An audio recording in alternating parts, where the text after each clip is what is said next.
Well, the latest unemployment numbers of Americans filing for first-time unemployment benefits rose again on Thursday, staying above the 400,000 mark for the 9th straight week. In addition to those who lost their jobs, there are those who want to leave or are looking for side jobs. And it's not all about the paycheck.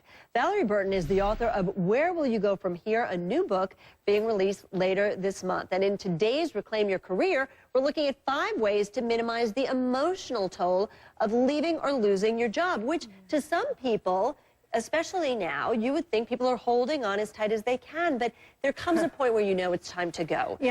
Yeah, definitely. A lot of people have that point where it's time to go. And people a lot of times think that the biggest impact is losing your income. But research actually shows the biggest impact is that loss of social connection that you have every single day when you go to work.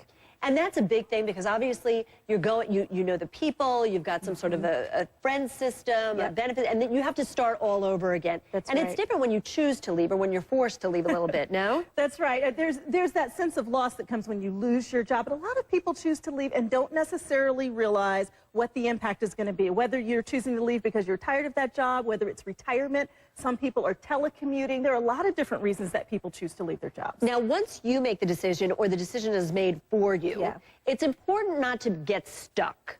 Yeah. So number one, you want to be able to reach out consistently. And I think this is really important. You want to be able to reach out to some of those old bosses, your coworkers, people around you that still give you that sense of emotional connection.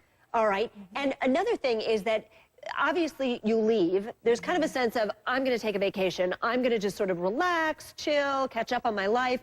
But it's important if you've either lost your job or you're going to look for a new one to stay active, to stay busy. It's important to stay busy. It's important also to not ruminate. And so many people will ruminate. They will rehash all the things that went wrong. Either why have I lost my job or someone's done me wrong in some certain way. It's really important that you stop those ruminating thoughts because that can lead to depression. It doesn't help you go anywhere. And if you're still on the job and you're thinking about leaving, being negative is not going to get you anywhere. You might end up leaving sooner than you wanted to leave. Right. Clearly, for some people who have lost their job, it's important for them to remember what they were so good at. That's right. Don't focus on the negative.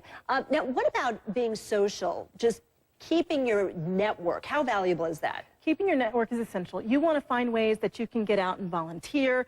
If you're ruminating, if you're frustrated, being able to focus on helping someone else can be really, really powerful. So finding those ways to get connected outside. Also, there's something that's really interesting. A professor at University of Virginia, Jonathan Haidt, talks about having a hive in his book, The Happiness Hypothesis. And that's all about finding that place where you belong. So if it's not in the workplace right now, you want to make sure that you're finding that place of social connection, whether it's a sports league, a professional association, making sure you're staying involved and connected so that you feel a sense of a team or a part of something bigger than yourself is essential. Absolutely, because it's very easy to wallow in self-pity or just to become lost if you have too much time on your hands. Yeah, and this is really about people not recognizing what the real impact will be. One of the greatest statistics I've heard is men who live to age 95 on average work until they're 80 years old. And that social connection is huge, that sense of passion for doing something every single day that's meaningful. All right, Valorie Burton, excellent advice as always. Thanks so much. Congratulations on your new book. Thanks so much, Deb.